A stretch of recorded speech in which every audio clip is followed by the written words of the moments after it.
예, 존경하는 백만 성남 시민 여러분, 시민의 민의를 대변하는 윤창근 의장님과 조정식 부의장님을 비롯한 의원 여러분, 그리고 시민의 눈과 귀가 되어주시는 언론인 여러분, 성남시장 은수미입니다. 이번 제261회 성남시의 음시회에서는 박강순 의원님, 최영백 의원님, 안강림 의원님, 이준배 의원님 총 4분께서 시정 전반에 대한 질문을 해주셨습니다. 시정에 대한 깊은 애정과 관심으로 질문해 주신 의원님께 감사의 말씀을 드리며 시정 질문에 총괄 답변 해드리도록 하겠습니다. 우선 저희 박강순 의원님과 최현백 의원님께서 교통체계에 대한 우려와 지혜를 많이 주셨습니다. 저희 집행부의 입장과 계획을 밝혀드리면서 답변을 드리도록 하겠습니다. 우선 저희는 교통체계의 대대적 혁신이 필요하다고 생각을 합니다. 시의원님들께서 다 아시겠지만 조건이 바뀌었습니다. 저희가 94만으로 인구가 현재 유지되거나 감소하고 있습니다. 2019년, 그러니까 코로나 전 2019년 한 해만 용인으로 15,000명, 광주로 15,000명이 나갔습니다. 근데 그분들의 일자리는 대부분 성남으로 다시 와야 되는 상황입니다. 그러다 보니 이동이 약 250만이 넘습니다. 그리고 차량 등록이 제 기억으로 한 36만 대 등록돼 있습니다. 성남시. 근데 하루 이동하는 차량이 약 110만 대 정도가 되는. 그래서 성남은 거주자뿐만이 아니라 유동인구, 이런 조건까지를 적극적으로 고려한 교통체계를 마련해야 되는 그런 도시이고, 특히 디지털 거점 도시이자 글로벌 플랫폼으로서의 교통체계를 갖춰야 된다고 생각하고 있습니다. 이게 첫 번째 조건의 변화이고, 또 하나가 저희들이 높은 승용차 교통 수송분담률을 가지고 있습니다. 승용차 수송분담률이 높다 보니 아시겠지만 미세먼지라든가 주차 대란이라든가 교통체증이 굉장히 심각해지고 있습니다. 이 문제 역시 승용차 교통 수송분담률을 낮추고 대중교통으로의 수송분담률을 높이는 방식이어야 됩니다. 그래서 저희들이 교통이 복지다, 이게 저희들의 원칙입니다. 그래서 은수미 성남시장의 이 집행부의 복지는 뭐냐? 교통입니다 라고 대답할 수 있을 정도로 아주 적극적으로 해보려고 노력을 하고 있습니다. 크게 저희들이 4가지를 하고 있습니다. 첫 번째가 대중교통체계의 강화입니다. 그래서 수송 분담률을 높이고 대중교통체계 간의 효율성, 효과성을 높이고 교통사각지대를 해소하는 이런 대중교통체계의 강화. 두 번째가 친환경 대중교통체계를 확산시키는 겁니다. 그래서 미세먼지 문제라든가 이런 걸 특히 저희들이 주목하고 있고요. 그래서 친환경 자동차의 보급, 수소 차량이나 전기 차량 보급, 개인 이동 수단. 저희가 카카오 따르릉을 도입한 이유가 그런 건데요. 개인 이동 수단이라든가 걷는 길까지를 포함한 친환경 대중교통 체계를 마련한다. 이것도 지금도 진행되고 있습니다. 세 번째가 직주 근접과 병행하는 대중교통 체계를 마련해야 된다라고 생각하고 있습니다. 그래서 2025년까지 그러니까 청년이나 신혼부부나 이렇게 충분한 능력이 없는 분들도 직주 근접으로 직장 근처에서 집을 얻을 수 있도록 저희들이 임대료부터 시작을 해서 공공주택을 보급하는, 제 기억으로 2025년까지 약 7,000여 호를 보급할 계획입니다. 네 번째가 저희가 예산은 또 우선순위가 있어야 되고, 실제로 교통이 굉장히 복잡한 지역부터 우선적으로 또 해소를 해야 나가야 되기 때문에 효율성과 효과성의 극대화라는 게 있습니다. 그래서 저희가 교통 빅데이터 센터를 운영을 하고 있고, 그 다음 AI 자율관제 시스템 같은 것들을 결합해야 하고 있습니다. 그래서 예산의 효과성이라든가 교통체계의 효과성을 높이려고 하고 있습니다. 이 중에서 주로 말씀 주신 것이 대중교통체계 강화 문제이기 때문에 제가 여기에 대해서만 구체적으로 좀 진행되는 사업들을 말씀을 드리겠습니다. 우선 촘촘하고 빠른 새로운 버스 서비스를 저희들이 도입하고 있습니다. 아시겠지만 산성대로 SBRT 시범사업 가져왔습니다. 그래서 시행을 할 예정이고요. 광역버스를 확충을 했고 누리버스, 반디버스 등 사각지대를 해소하기 위한 버스들, 그다음 시내버스 연계를 강화하고 마을버스 지원 사업도 이번에 새로 시작을 했습니다. 그래서 촘촘하고 빠른 버스 서비스를 한다라는 것. 두 번째가 이제 지하철 및 철도 등 수송 분담률을 2배 정도를 확충하는 걸 장기적 목표로 잡고 저희들이 하고 있습니다. 굉장히 많은 사업들이 벌어지고 있는데 대부분 아십니다. 말씀을 주셨고, 물안판교 연결 등 지하철 8호선 연장 사업 문제, 지하철 3호선 연장 문제, 위례 트램 및 위례 신사 연장 문제, 그 다음에 분당선 특히 서북부 쪽으로 연장이 가장 큰 관심사이실 겁니다. 그래서 그러니까 강남, 신사, 용산, 서울역에서 삼성까지 이어지는 이것들을 어떻게 빨리 해낼 건가? 역시 저희들 관심사이고요. 월거 판교, 그다음에 수도권 광역 급행 열차로 GTX A 노선 문제가 있지요.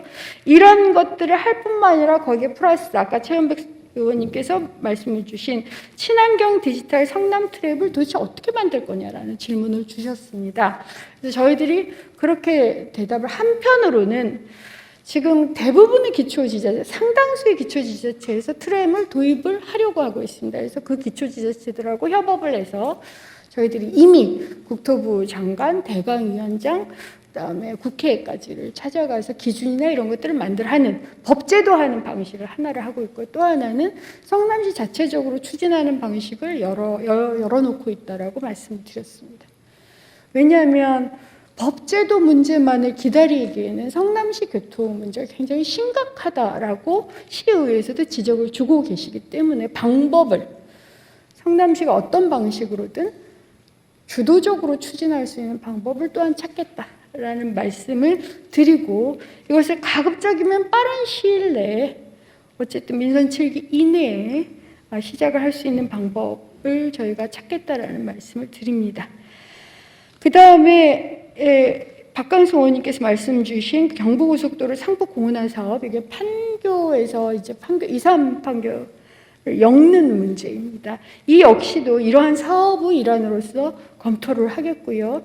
저희들이 또 이제 예를 들어서 백현마이스 때문에 백현역 신설이라든가 이런 제안들도 많이 있습니다. 그래서 그것까지도 저희들이 종합적으로 검토하고 용역을 하고 있습니다. 이런 교통이 복지다라는 원칙 하에서 4가지를 중점적으로 하고, 특히 이번 저희 답변은 대중교통 체계를 어떻게 강화하고 있는가. 그래서 저희들이 대중교통 수송 분담률을 높이는 것을 목표로 잡고 있습니다. 저희들이 서울시 평균보다 승용차 분담률이 약 2배 정도가 높습니다. 그런 어려움을 해결을 해나가겠다라는 말씀을 드리고요. 두 번째로 이제 지역경제 활성화에 대한 의견들을 좀 주셨습니다. 답변을 들으시기도 했고 듣지 못하시기도 해서 이 부분은 제가 보완적으로 또 답변을 드리겠습니다. 예전에 성남은 위성도시 혹은 지방도시 이렇게 분류됐습니다. 하지만 이제는 그렇지 않습니다. 아실 겁니다. 전 세계적으로 바뀌었고, 특히 초연결의 시대에 로컬, 지역이라 하면 이제 더 이상 지방이 아닙니다. 디지털 시대, 디지털 지구에서 성남은 어떤 역할을 해야 될까? 그래서 저희들은 글로벌의 힘은 공동체, 지역 공동체에서 나온다고 확신하고 있고, 그러면서 우선 이제 크게 3가지 주요 업종, 바이오, 게임 콘텐츠, 인공지능 자율주행, 이 3가지를 육성을 하고 있다는 것 아실 겁니다. 여러 가지 사업들이 전개되고 있고, 특히 올해 백현마이스에 이르기까지 진행이 되고 있습니다. 그 중에 저희들이 이제 지역화폐 통합 플랫폼도 굉장히 중요한 것으로 생각을 하고, 지역화폐 통합 플랫폼이라는 게 뭐냐면 성남시가 226개 기초지자체 중에 유일하게 모바일, 지류, 카드 이 3가지 지역화폐가 다 있는 곳입니다. 유일한 도시이고요. 굉장히 규모가 큽니다. 작년까지 아마 제 기억이 맞다면, 제가 수치를 좀 정확하게 기억 못하겠는데, 저희가 이런 지역화폐 총액이 저희 시 자체적으로 발행한 게 한 3,900억. 그 다음에 정부까지 다 합쳐서 정부 지원금까지 해서 한 5,500억. 그러니까 약 3,000억 이상의 지역화폐 시장을 두고 있습니다. 이게 초기서부터 좀 컸습니다. 제가 취임하자마자 기억하시겠지만 아동수당을 카드로 만들었습니다. 초기 굉장히 만대가 컸지만 이때도 이미 1,000억 수준이 되고 있는 도시였기 때문에, 그래서 이런 지역 화폐를 통합시켜서 카드도 쓰고 모바일도 같이 쓸 수 있는 시민들에게, 그리고 이런 화폐 통합 플랫폼에 배달을 하는 업체들과 그다음에 지역의 온라인을 하는 업체들, 이건 주로 지역 연계를 시킬 생각입니다. 그래서 아까 아마 질문을 하시는데 답변을 시간이 안 돼서 못 들으셨을 걸로 보는데, 경기도 공공배달 앱은 직접 경기도가 어쨌든 위탁해서 운영을 하는 겁니다. 저희들이 이제 배달 앱을 연결한다 하면 이런 통합 플랫폼에 민간을 들어오게 해서, 거기 들어오면 물론 거기 조건들이 있죠. 공모를 하게 되니까 공모 사업을 벌이는 겁니다. 그래서 원래 배달을 잘 하시는 민간들이 있는데 수수료나 혹은 이런 것들을 시민들에게 좋은 방식으로 만약 주신다면, 그런 조건이 된다면 저희들이 지역 화폐를 그 배달할 때 쓰게 하는 겁니다. 온라인도 마찬가지입니다. 저희가 만드는 게 아니라 공공이 만들어서 활성화되기보다는 민간하고 손을 잡고 그렇게 하는 지역화폐 통합 플랫폼을 만드는 방식입니다. 그리고 이것을 안정성을 높이기 위해서 지역화폐도 화폐입니다. 조폐공사하고 합니다. 조폐공사하고 하는 경우가 굉장히 드물어요. 조폐공사하게 되면 어떻게 되냐면 저희들 지급보증률이 100%입니다. 그래서 다른 지자체는 이 문제 때문에, 지급보증률 문제 때문에 보증보험 같은 데 다 가입을 했는데 대부분이, 우리는 가입하지 않았습니다. 우리가 직접 지급하는 방식이기 때문입니다. 그래서 그런 안정성까지를 했고요.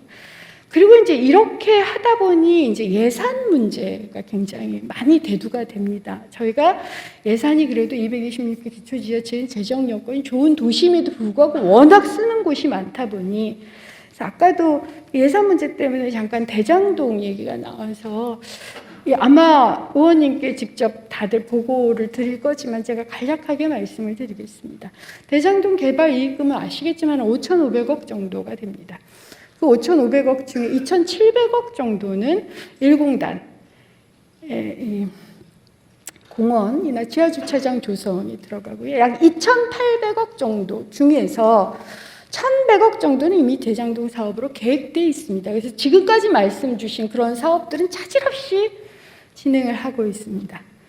그리고 그 중에 또 현금 중에 한 1,000억 정도가 의회의 동의하에 성남시 연대안전 자금으로 지원이 됐습니다. 그 당시를 한번 떠올려 보시면 저희들은 사실은 중위소득 100% 세대에게 드리는 걸로 계획을 했었는데, 시의회에서 개인별로 10만 원씩으로 의견을 주셨고 저희가 적극적으로 동의를 했습니다. 그래서 그 예산만 942억 정도에서 예산이 좀 꽤 늘었습니다. 저희들이 예초했던 것보다.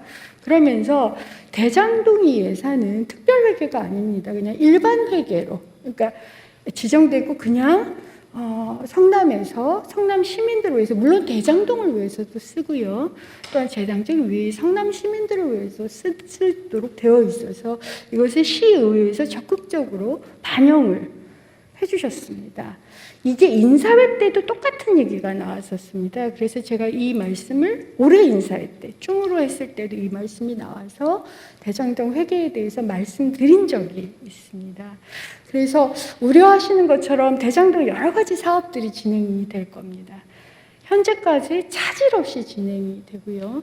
특히 이것이 이제 일반 회계였기 때문에 또 대장동 사업을 위해서 필요하다면 시의 동의를 얻어 다른 일반 회계에서 지원을 하는 방식으로 사업이 추진될 겁니다. 그래서 판교 특별회계하고는 굉장히 다른 방식으로 진행이 돼서 안심을 하셔도 좋고, 특히 아까 이제 이준배 의원님께서 정부와 달리 다시 시에서의 성남 연대안전자금을 더 지원할 계획이 있느냐라는 말씀을 주셔서 그 답변을 드리면, 아직은 특별한 계획은 없습니다만 저희들 잘 아시겠지만 월별로 두 가지, 그러니까 월별로 항상 제가 소비 데이터를 분석하는 걸 하고 있습니다. 월별로.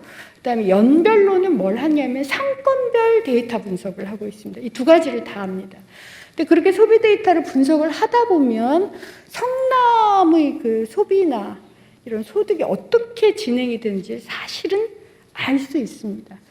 만약 다시 한번 위기 상황이 온다고 할 때는 시의회 여러분들하고 적극적으로 이 말씀을 나눠서 저희들이 지원을 하는 계획을 세울 수 있습니다. 그래서 혹여나 그런 게 필요하시다고 생각하시면 언제든지 말씀을 주시고 예산 문제도 같이 협의를 할 수 있었으면 좋겠다라는 말씀을 드립니다. 혹시 이런 점에 대해서 우려가 없으시도록 저희가 의원님들께 예산이나 이런 것은 따로 충분히 또 보고를 드리도록 하겠습니다.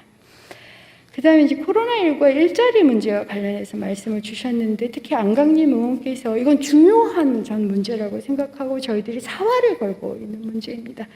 특히 안강림 의원께서 외국인 노동자들에 대해서 굉장히 관심을 보여주신 것에 대해서 깊이 감사드리면서 저희들이 외국인 노동자를 비롯한 취약계층들, 그러니까 저희들이 외국인 노동자, 그리고 노숙인들 같은 경우도 무료 점심을 주는 곳을 폐쇄할 수밖에 없기 때문에 저희가 도시락으로 전환을 하고 안나의집 등을 지원을 했었습니다. 근데 이런 것들을 더 확대해 나겠다라는 말씀을 드리고요. 그러면서도 이제 우려를 주신 말씀에 대한 답을 드리면, 저희가 1분기 백신 접종의 그 총 목표, 그러니까 저희들이 받은 명단이 13,586명으로 제가 기억을 하고 있습니다. 그 중에 3월과 19일 0시 기준으로 해서 저희가 90.3% 백신 접종을 이뤄냈습니다. 제 기억으로는 경기도가 82.9% 정도가 돼요. 그래서 저희가 한 7% 정도 더 빨리, 더 많이 제대로 하고 있습니다. 그래서 그 우려는 저희들이 항상 경계를 하고 긴장을 하라는 말씀으로 듣고, 하지만 지금까지는 차질 없이 진행이 되고 있다는 말씀을 드리고, 두 번째, 이제 확진자가 많은 것에 대해서 저희들은 시민들에게 정말 송구하게 생각을 하고 있습니다. 아까도 시민들께서 많이 이해를 해주십니다. 그 이유가 뭐냐면 여기가 이동이 많다는 걸 시민들이 아시더라고요. 그래서 최근에 또 집단 감염이 노래방, 무도장 이런 곳에서, 이게 성남 시민들만이 아니고 성남이 권역의 소비 집중 도시이다 보니 무도장도 다른 지역에서도 오시더라고요. 그래서 무도장은 제 기억에 용인 시민으로부터 처음 발견이 돼서 저희들이 알게 된, 하여튼 그런 일이 벌어지면 저희들이 선제적으로 확대를 합니다.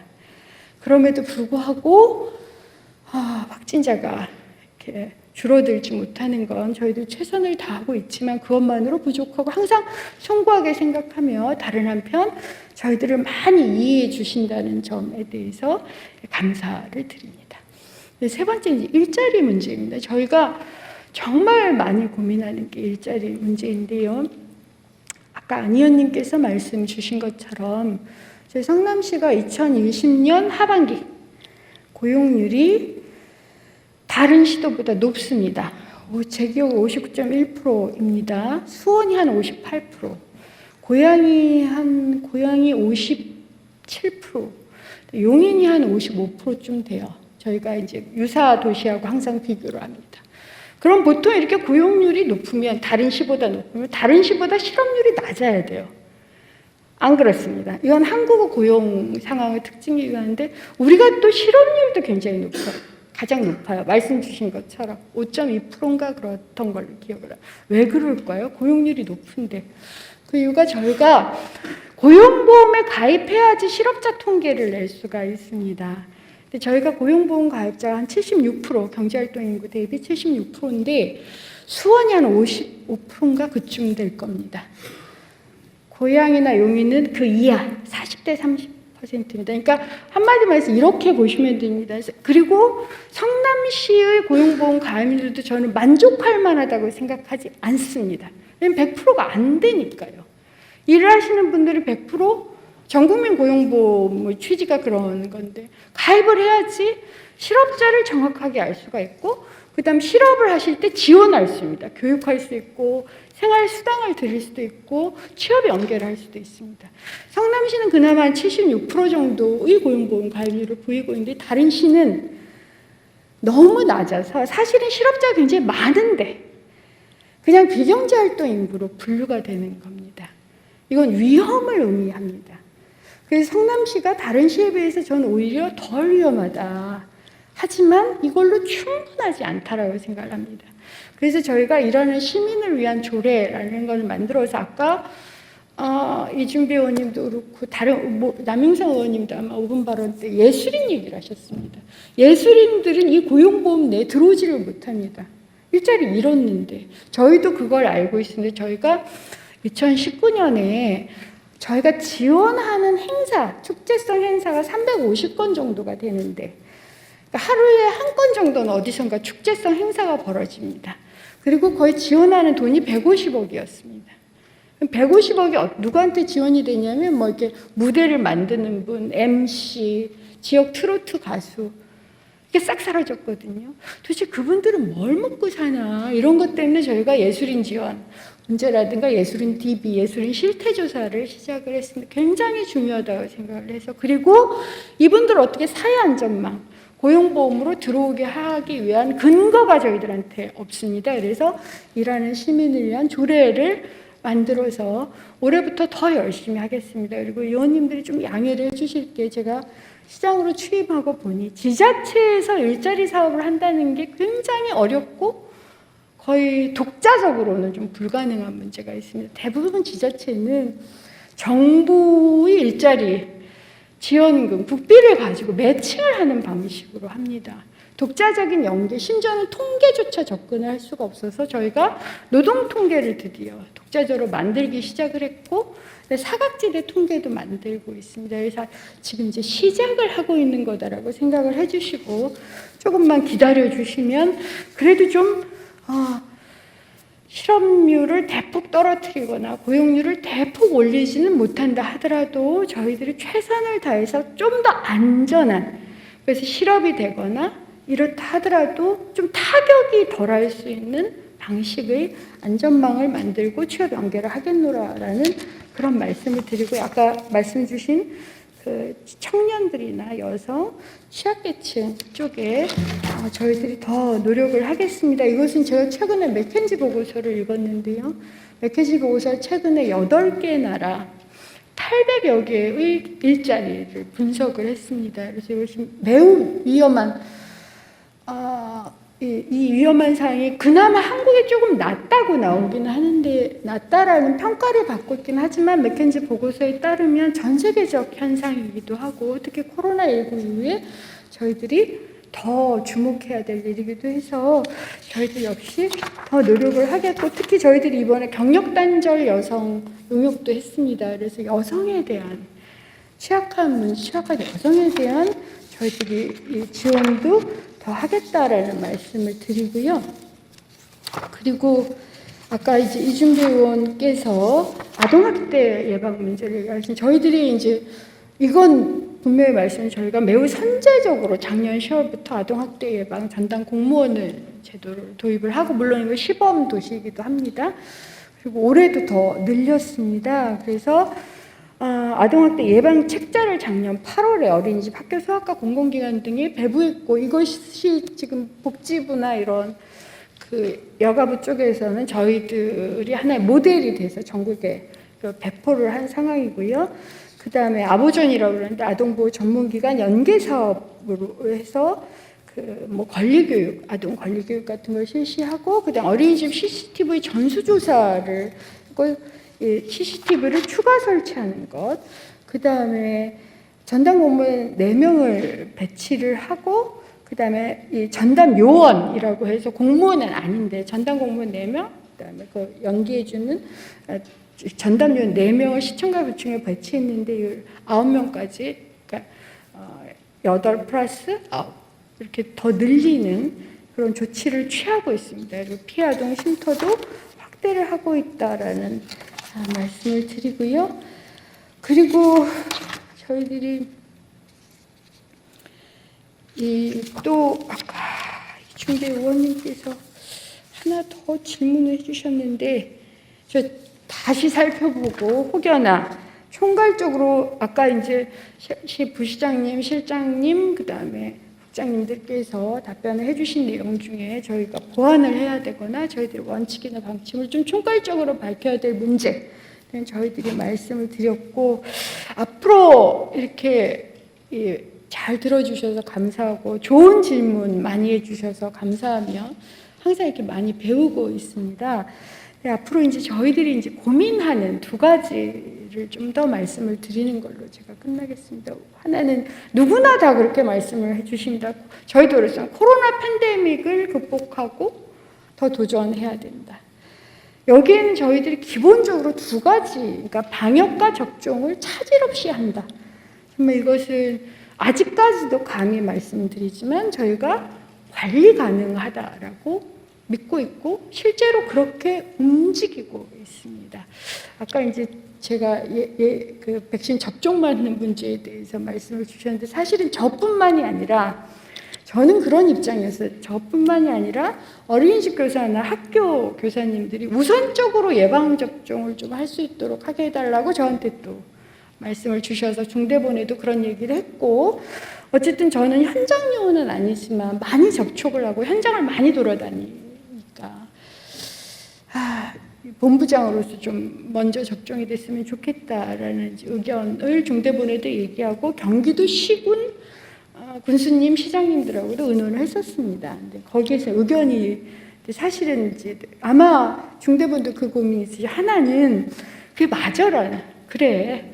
이 사람들이 더 열심히 현장을 돌도록 먼저 맞춰야지, 이게 하나가 있어요. 또 하나는 아니 백신이 지금 부족한데 그래도 현장 근무 요원이 아닌 자를 먼저 맞추게 하는 건 상징적으로 좋지 않다. 이 판단이 엇갈렸었던 것 같습니다. 그래서 저도 계속 논의를 하다가 어쨌든 저는 맞겠노라라고 했는데 그 전에 3월 7일에 제외한다라고 아마 그렇게 합의가 된 것 같아서 저희는 중대본의 입장을 충실히 따르겠다라고 하고 제가 더 조심하면서 하겠다. 왜 이제 이런 게 더 불거졌었냐면 안양시 최대우 그 시장님께서 격리가 되셨었어요.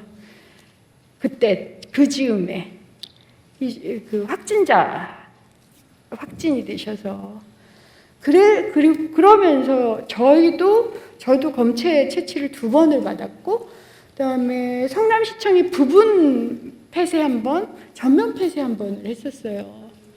그러면 정말 이 업무의 긴장도라든가 이런 굉장히 높아지기 때문에 저희들은 좀 선제적으로 좀 맞았으면 좋겠다라는 생각이 있었으나 전체적인 판단은 아마도 백신이 아직 부족한데 더 급한 사람부터 맞히는 게 원칙이다라는 방침을 저희가 적극적으로 수용했습니다. 그렇게 좀 이해를 해주시되 그렇게 서로 긴밀하게 소통을 하면서 코로나19 방역과 접종의 투트랙을 잘 해나가겠다. 이런 말씀을 코로나 극복. 그 다음에 이제 또 코로나 극복과 관련해서 저희들이 도전의 기회까지를 만들 수는 있는지 모르지만 부정적 효과를 최소화하는 것에 대해서는 정말 목숨을 걸겠다라고 말씀을 드립니다. 저희가 IMF를 겪으면서 정규 비정규로 두 국민 현상이 있었다라고도 말씀을 하십니다. 근데 이번 코로나를 겪으면서 정규 비정규도 아닌 근무원으로서 새 국민이 나타나는 거 아닌가 하는 우려가 있습니다. 이게 한국만의 현상이 아닙니다. 전 세계적으로 아주 심각한 문제 제기가 있습니다. 격차가 더 커지는 거 아니에요. 이런 문제는 최소한 공공에서 공적 서비스를 통해서 어떻게든 넘어서는 방식을 최대화하겠다. 정말 저희들이 밤낮을 가리지 않고 이 고민을 하면서 이런 정책을 같이 하고 시의원님들하고 의논을 하겠다라는 말씀을 하나 드립니다. 그다음 또 하나 저희들이 메타버스에 대비한다. 메타버스라는 새로운 세계 혹은 패러다임의 그 핵심에 성남이 서겠다 이런 말씀을 드립니다. 아마 우리 시의원님들이 저보다 훨씬 더 메타버스를 많이 아십니다. 예를 들어서 자기 일상을 페이스북에 로깅해서 하는 라이프 로깅이라든가 혹은 이미 제조업이나 이런 생산 라인에 증강현실은 도입이 되어 있습니다. 설계를 할 때 설계 도면을 여러 개 만드는 게 아니라 그게 하나의 도면으로 증강현실로 가능한 그다음에 요즘 또 이제 교육 현장에서 거울 세계가 이루어지고 있습니다. 그래서 그냥 줌으로 교육을 하는 게 아니라 아예 요 교실 공간을 온라인에 구현해서 내가 아바타 같은 걸로 들어가는 나야. 그래서 거기서 교육을 하는 그러니까 이걸 거울 세계라고 하고 요즘은 이제 가상현실까지 이루어지고 있습니다. 그래서 이런 메타버스가 굉장히 빠르게 도입된다는 걸 성남은 느낄 수밖에 없습니다.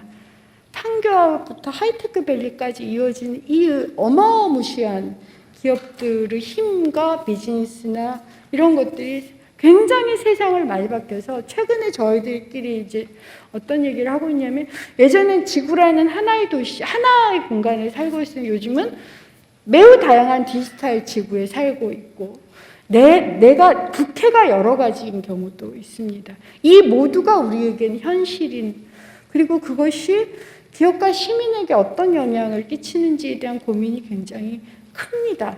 시민들의 일자리를 잃게 할까? 뭐 이런 고민서부터 시작해서 그래서 이런 메타버스에 대응하면서 여기서 시민들이 더 잘 살고 행복할 수 있도록 저희들이 최선을 다하는 이것을 저희들이 이제 아시아 실리콘밸리 프로젝트라든가 여러 가지로 부르고 있습니다만 그렇게 해서 지원을 하고 있고 그 성과를 더 내겠노라라는 약속을 드립니다. 하지만 말씀 주신 것처럼 저희들이 아주 여전히 매우 부족합니다.